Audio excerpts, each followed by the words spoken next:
लग्नाची बेडी या मालिकेच्या येणाऱ्या भागामध्ये एक जबरदस्त ट्विस्ट आपण आता पाहणार आहोत। अखेर आता सिंधूच मृत्यूच्या दारातून मधूला परत घेऊन येणार असते।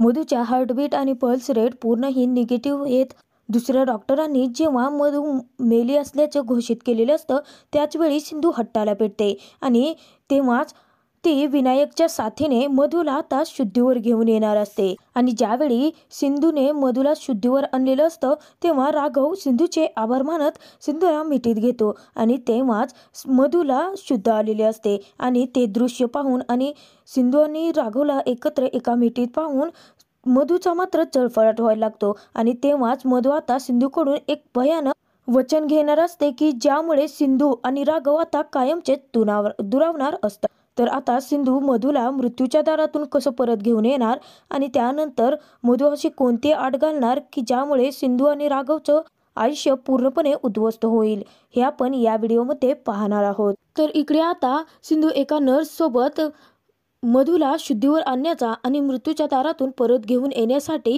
खूप सारे प्रयत्न करत असते। तर बाहेर राजश्री, रुक्मिणी आणि राघव तिघेही आता मधूसाठी प्रार्थना करत असतात। तर ज्यावेळी विनू रडायला लागलेलं असतं तेव्हाच लगेचच सावी तिची समजूत काढत लागलेली असते आणि सावी विनूला म्हणायला लागते की तुला माहिती आहे का विनू, जेव्हा माझे बाबा माझ्याजवळ नव्हते ना तेव्हा मी तुला दाखवलं होतं ना की मी बाबा परत यावे यासाठी झाडावरती माझे बाबा लवकर परत येतील अशी वाक्य लिहिली होती। आत्तासुद्धा मी तुझ्या आईला शुद्धीवर आणण्यासाठी असंच एक वाक्य लिहिलं आहे आणि मला माहिती आहे की आपल्या बर्थडेच्या दिवशी जर कोणी अशी विश मागितले गणपती बाप्पाकडे तर लवकरच आपले गणपती बाप्पा इच्छा पूर्ण करतो। आणि हा घे चॉक आणि तू पण आता इथे लिहून टाक की माझी आई लवकरात लवकर माझ्याकडे परत येईल। तेव्हा आता विनू सुद्धा सावीवरती विश्वास ठेवतो आणि माझी आई लवकरात लवकर शुद्धीवर येईल आणि माझी आई माझ्याशी लवकरात लवकर बोलेल असं विनूने तिथे लिहिलेलं असतं। आणि दोघे आता एकमेकांना मिठी मारत रडायला लागलेले असतात। तर इकडे आता घरातील सर्वच जण जे बाहेर थांबलेले असतात ते मधूसाठी प्रार्थना करत असतात। तर आतमध्ये सिंधू आता जेव्हा त्या आकांताने मधूला शुद्धीवर आणण्यासाठी प्रयत्न करायला लागलेले असते त्याच वेळी आता तिथे एकही डॉक्टर उपलब्ध नसतो। तेव्हा सिंधूने एका वॉर्डबॉयला सांगितलेलं असतं लवकरात लवकर डॉक्टरांना घेऊन येण्यासाठी, कारण आता जी सिच्युएशन असते ती आता सिंधूच्या हाताबाहेर गेलेली असते आणि मधू काही शुद्धीवर यायला तयारच नसते आणि पल्स रेट, हार्टबीट पूर्णपणे आता कमी व्हायला लागलेले असतात। तेव्हा सिंधूला आता काय करावं हेच सुचत नसतं। इतक्यात तिथे आता दुसरे डॉक्टर आलेले असतात आणि ते सुद्धा सिंधूसोबत आता मधूला शुद्धीवर आणण्याचा प्रयत्न करायला लागलेले असतात। परंतु ज्यावेळी आता डॉक्टरांनी सिंधूला सांगितलेलं असतं मधूचे पल्स रेट आणि हार्टबीट चेक करण्यासाठी तेव्हा आता पूर्णपणे निगेटिव्ह येतात आणि लगेच तिथे मधूचा जीव गेल्याची बातमी मिळते। तेव्हा घरातील सर्वांनाच खूप मोठा धक्काच बसतो। परंतु सिंधू आता तिथे हार मानायला तयारच नसते। सिंधू देवाकडे प्रार्थनाही करते। तर बाहेर जेव्हा सिंधू राघवकडे आलेली असते तेव्हा राघव हात जोडून आता सिंधूकडे रडायला लागलेला असतो आणि म्हणायला लागलेला असतो की लवकरात लवकर प्लीज प्लीज लवकरात लवकर मधूला शुद्धीवर घेऊन ये, नाहीतर मी विनूला आता काय सांगणार आहे, त्याच्या मम्माला मी कुठून घेऊन येणार आहे। तेव्हा हात जोडून राघव रडतच सिंधूकडे प्रार्थना करायला लागलेला असतो आणि मधूच्या जीवाची भीक मागायला लागलेला असतो। तेव्हा मधू तिकडे मृत्यूशी झुंज देत असते। तर इकडे आता राघवची सिंधू समजूत काढत म्हणायला लागते, राघव सर, आपल्या घरातील आणि तुम्ही सुद्धा मधुताईंवर किती प्रेम करता आणि त्यांच्यासाठी तुम्ही देवाकडे इतकी सारे प्रार्थना करायला लागलेले आहात। माझ्यावरती विश्वास ठेवा आणि देवावरती सुद्धा की मधुताई मृत्यूच्या दारातून नक्कीच परत येतील, त्यांना मी काही होऊ देणार नाही।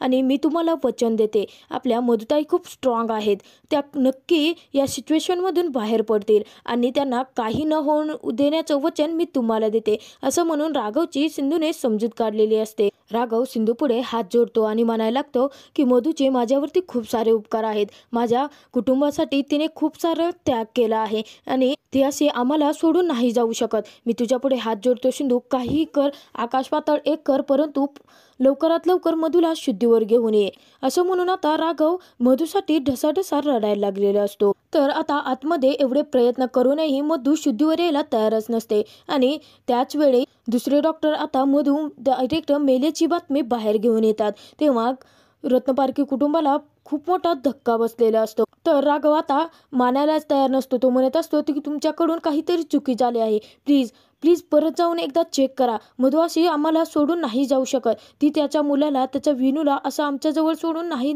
जाऊ शकत. तिचं तिच्या मुलावरती खूप प्रेम आहे. त्याच्यासाठी तरी ती परत नक्कीच येईल. तुम्ही परत एकदा जाऊन चेक करा. मी तुमच्या पुढे हात जोडतोय, तुमच्या पाया पडतो, परंतु मधूला वाचवा. असं म्हणून आता राघव डॉक्टरांच्या हातापाया पडत ढसाढसा रडायला लागलेला असतो. तर तिकडे आता सिंधू मधूला शुद्धीवर आणण्याचा प्रयत्न करत असते आणि सिंधू हार मानायला सुद्धा तयार नसते. त्याचवेळी विनू पळत येतो आणि म्हणायला लागतो की आई आई लवकर उठ ना, प्लीज मला असं सोडून जाऊ नकोस. जर तू मला सोडून गेलीस ना तर मी जेवण वगैरे सर्व काही टाळेन आणि त्याचबरोबर मी माझा अभ्याससुद्धा पूर्ण करणार नाही.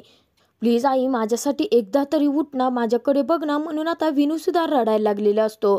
घरातील सर्वच जण आता मधूच्या मृत्यूच्या बातमीने पूर्णपणे कोलमडून गेलेले असतात आणि त्यांच्यासाठी हा खूप मोठा धक्का असतो. त्याचवेळी रुक्मिणी राघववरती चिडलेली असते आणि हे सर्व काही तुझ्यामुळे, फक्त आणि फक्त तुझ्यामुळे झालं आहे राघव. राणी आम्हाला तुझ्यामुळे सोडून गेली असं म्हणून आता राघवला दोष द्यायला लागलेली असते. तर राघव मात्र या धक्क्यातून सावरूच शकत नसतो. तरी सुद्धा आता सिंधूने प्रयत्न सोडलेला नसतो आणि अखेर आता सिंधू मधूला मृत्यूच्या दारातून परत घेऊन येते. त्याचवेळी मधू तिचे पल्स रेट, हार्टबीट पूर्णपणे पॉझिटिव्ह झालेले असतात आणि सर्वच जण आता देवाचे आभार मानायला लागलेले असतात. तर राघव सुद्धा सिंधूचे आभार मानत असतो. परंतु सिंधू आता राघवला सांगायला लागते की जरी मधुताई या संकटातून बाहेर पडल्या असल्या तरी पुढचे 12 तास अजून मी काहीच सांगू शकत नाही. जर मधुताई या 12 तासांमध्ये शुद्धीवर आल्या तर आल्या, नाही तर मग त्या कायमच्या कोमातही जाऊ शकतात. तर राघवसाठी हा खूप मोठा धक्का असतो. तर राघव सिंधूला म्हणायला लागलेला असतो की असं मधू आम्हाला सोडून नाहीच जाऊ शकत. शी इज अ फायटर आणि ते या संकटातून नक्कीच लवकरात लवकर बाहेर पडेल. असं म्हणून आता राघव मधूच्या शेजारी येऊन बसतो आणि राघवला आता घडलेला सर्व काही प्रसंग आठवायला लागलेला असतो. बस दरमध्ये कोसळलेली असते. राघवने प्रयत्न करूनही मधूला वाचवू शकलेला नसतो आणि तेव्हाच मधूचे ते सर्व काही बोलणे राघवला आठवायला लागलेले असते आणि राघव ढसाढसा रडत मधूची माफी मागायला लागलेला असतो आणि स्वतःलाच दोष देत असतो. आणि राघव मधूची माफी मागत म्हणायला लागतो की मी खूप वाईट आहे ना मधू, मी तुझ्यासोबत जे वागलो, जसं वागलं ते सर्व काही चुकीचं होतं. परंतु विनू विनू त्याची काय चूक आहे? निदान त्याच्यासाठी तरी एकदा तरी उठून डोळे उघडून आम्हाला बघ ना. मी वाईट आहे ना, तुझ्या विनूसाठी तरी उठ ना. असं म्हणून आता राघव ढसाढसा रडायला लागलेला असतो. तर राघव मधूला म्हणायला लागलेला असतो मी जे काही बोलतो आहे तू ऐकतेस ना मधू, तू माझं सर्व काही ऐकत आहेस, मला माहिती आहे. परंतु मी जे काही बोललो आहे ते खरं आहे मधू.